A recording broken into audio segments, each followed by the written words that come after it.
A sign of এফেকশনের 10 নম্বর এপিসোডে আপনাদের স্বাগতম। যারা এর আগের এপিসোডগুলো এখনো দেখেন নাই তারা আমার ডিসক্রিপশন বক্সে লিঙ্ক দেওয়া থাকবে, সেখান থেকে দেখে আসুন। তো এপিসোডের শুরুতেই আমাদের দেখানো হয় ইসুমি ইউকিকে তার ফোন দেয় এবং বলে কোনো কিছু হয়েছে নাকি। ইউকি দেখে তার ফোনে ঐশী কল দিয়েছে। এটা দেখে সে মনে মনে বলে সে হয়তো বা দেখে ফেলেছে এবং তাকে বলে না। তখনই ঐশীর মেসেজ আসে, সেখানে সে বলে সরি আমি পরে কথা বলবো নি। এটা দেখে সে বলে কোনো না কোনো কিছু তো হয়েছে, সে আজকে আমার থেকে ক্ষমা চাইলো কেন। তারপরে সে গোসল করার জন্য চলে যায়। গোসল করতে এসে দেখে সেখানে ইসুমির শ্যাম্পু রাখা রয়েছে। এটা দেখে সে বলে তার শ্যাম্পু আমার থেকে একদমই আলাদা। তারপরে তার গোসল করা শেষ হয়ে যায় এবং ইসুমি তাকে তার বেডরুমে ডাকে। বেডরুমে গিয়ে ইসুমি তাকে পপকর্ন খাওয়ার জন্য ইনভাইট করে আর বলে তোমার নার্ভাস হওয়ার কোনো দরকার নেই। তারপরে ইসুমি মুভি সিডি বের করে এবং ইউকিকে বলে তুমি কোন মুভি দেখবে। তারপরে তারা মুভি দেখা শুরু করে দেয় আর ইসুমি মুভিটির সাউন্ড মিউট করে দেয় এবং সাবটাইটেল অন করে দেয় যাতে তারা দুজন মুভিটি এনজয় করতে পারে। আর তখন ইউকির কাছে ইউকির ফ্রেন্ডের কল আসে আর ইউকিকে দেখে ইসুমি অনেক অবাক হয়, কারণ ইউকি তার ফ্রেন্ডের সাথে অনেক জোরে জোরে কথা বলছিল। এটা দেখে ইসুমি ইউকির ফোনের দিকে তাকায় আর ইসুমিকে দেখে ইউকির ফ্রেন্ড বলে তুমি বয়ফ্রেন্ড বানিয়ে নিয়েছো। ইউকি বলে হ্যাঁ। তার ফ্রেন্ড বলে আমি তোমাকে জবের বিষয়ে জানানোর জন্য কল দিয়েছি। আমি তোমার জন্য একটি জব খুঁজে পেয়েছি। একটি মেয়ে আছে যার রান্নার কাজে সাহায্য দরকার আর সে একটু একটু সাইন ল্যাঙ্গুয়েজ পারে। তার সাথে কথা বলেছি, তোমার কাজ হয়ে যেতে পারে। তারপরে কথা শেষ হয়ে যাওয়ার পরে ইসুমি ইউকিকে বলে তুমি তার হাত পড়তে পারছিলে, সে তো অনেক জোরে জোরে কথা বলছিল। ইউকি বলে আমি তার সাইন দেখছিলাম, সে কানে একটু কম শুনে, সেই জন্য সে সাইন ল্যাঙ্গুয়েজ ব্যবহার করে আর সে কথা বলতে চায় না, সেই জন্য সে কথার সাথে সাইন ল্যাঙ্গুয়েজ ব্যবহার করে। তারপরে ইসুমি বলে আমি তোমার জবের জন্য অনেক খুশি। ইউকি বলে যখন তুমি আমার সাথে থাকো তখন আমার সবকিছু পূরণ হয়ে যায়। ইসুমি বলে না, এগুলা সব তোমার জন্য হয়েছে। তারপরে তারা মুভি দেখতে লাগে। দেখতে দেখতে ইসুমি ইউকির হাতে কিস করা শুরু করে দেয় আর কয়েকবার কিস করার পরে সে ইউকির ঠোঁটে কিস করে। তারপরে আমাদের সেনকে দেখানো হয়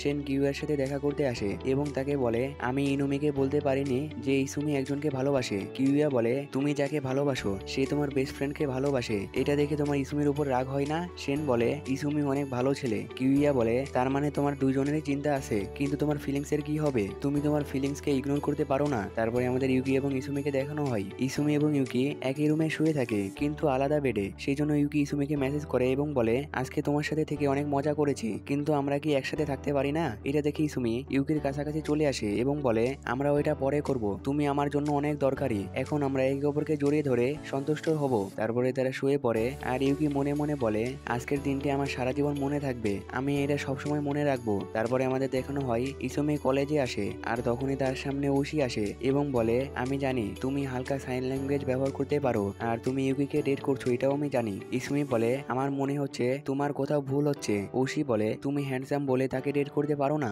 ইসুমি বলে আমার তোমার সাথে এক না একদিন কথা বলাই লাগতো, চলো আজকে কথা বলে ফেলি। এটা বলে সে তাকে জোর করে স্টোর রুমের দিকে নিয়ে যেতে থাকে। আর যাওয়ার সময় ইসুমির সাথে তার ফ্রেন্ডের দেখা হয়ে যায় এবং তাকে ঐশী সম্পর্কে জিজ্ঞাসা করে। ইসুমি বলে আমরা নতুন ফ্রেন্ড হয়েছি। তারপরে সে তাকে একটি জায়গায় নিয়ে যায় এবং তাকে অদ্ভুত ধরনের প্রশ্ন করতে থাকে, যেমন তোমার পছন্দের খাবার কোনটা, তুমি কোন ক্লাবে আসো। ঐশী বলে তুমি এইরকম প্রশ্ন করছো কেন, আর আমি তোমাকে এইগুলার উত্তর দেবো কেন, আর আমি তোমাকে ঘৃণা করি। ইসুমি বলে তুমি আমাকে ঘৃণা করো কেন। ঐশী বলে আমি তোমার সাথে কথা বলতে চাই না এবং সে সেখান থেকে চলে যেতে থাকে। ইসুমি বলে আমি ইউকিকে ডেট করছি, এই জন্য তুমি আমাকে ঘৃণা করো। ঐশী বলে না, তুমি ওই দিন স্টেশনে আমাকে অনেক রাগিয়েছো, আচ্ছা আমি এখন এখান থেকে গেলাম। তারপরে সে সেখান থেকে চলে যেতে থাকে আর ইসুমি তার পিছু করতে থাকে। এটা দেখে ঐশী রেগে যায় এবং বলে তুমি আমার পিছু করছো কেন। ইসুমি বলে আমি তোমার সম্পর্কে আরো জানতে চাই এবং সে ঐশীকে সন্ধ্যাবেলা দেখা করার জন্য বলে আর তাকে আরো বলে তুমি যা বলবে আমি তাই করব। তারপরে আমাদের দেখানো হয় ঐশী ইসুমির সাথে দেখা করার জন্য চলে আসে এবং ইসুমি কিউয়ার সাথে তাকে পরিচয় করিয়ে দেয়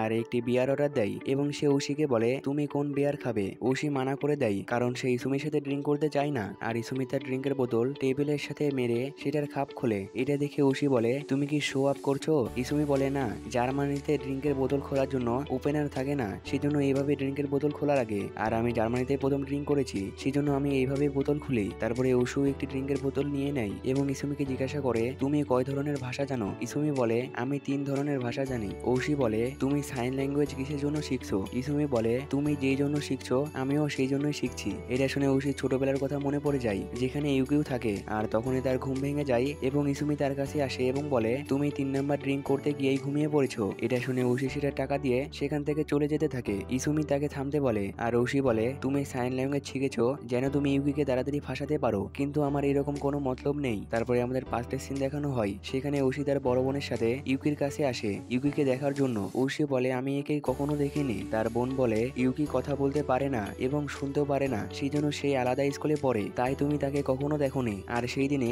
ফায়ারওয়ার্ক ছিল। ওশি তার বোনের সাথে ফায়ারওয়ার্ক দেখার জন্য এসেছিল, কিন্তু তার সেটা একদমই ভালো লাগছিল না। ওশি দেখে সেখানে ইউকিও আছে এবং ইউকি কানে শুনতে পায় না, কিন্তু সে তাও এনজয় করছিল। তারপরে ওশি তার বোনের সাইন ল্যাঙ্গুয়েজের বই থেকে হালকা সাইন ল্যাঙ্গুয়েজ শিখেছিল এবং সে ইউকিকে প্রথম দিন পাগল বলে। ইউকি বলে তুমি সাইন ল্যাঙ্গুয়েজ পারো? এটা শুনে ওশি তাকে জ্বালাই। আর তারপর থেকেই কেন জানি ওশির সাইন ল্যাঙ্গুয়েজ ভালো লাগতে লাগে এবং সে সাইন ল্যাঙ্গুয়েজ শেখা শুরু করে দেয়। আর এদিকে ওশি বাসায় যেতে থাকে। ইসুমি বলে তুমি যদি বাসায় যেতে না পারো তাহলে এখানে একটু বসো। ওশি বলে তুমি বলেছিলে না যে আমি যেটা বলবো তুমি সেটা করবে, তাহলে তুমি ইউকির সাথে ব্রেকআপ করে ফেলো। এইটা সম্ভব না, আর সে আমার সাথে ব্রেকআপ করতে চায় না। আর এসব শুনে ওশি নিজেকে কন্ট্রোল করতে পারে না আর তার চোখে পানি চলে আসে। এটা দেখে ইসুমি তার মাথায় হাত রেখে দেয় আর ওশি তার হাত উঠিয়ে দেয় এবং বলে তুমি যদি কখনো তাকে কান্না করিয়েছো তাহলে আমি তাকে নিয়ে চলে যাব। ইসুমি বলে এটা কখনোই হবে না। আর ওশি মনে মনে বলে আমি এর সাথে ফাইট না করে জিততে চাই। তো এখানে এপিসোড শেষ হয়ে যায়। দেখা হচ্ছে নেক্সট এপিসোডে। আল্লাহ হাফেজ।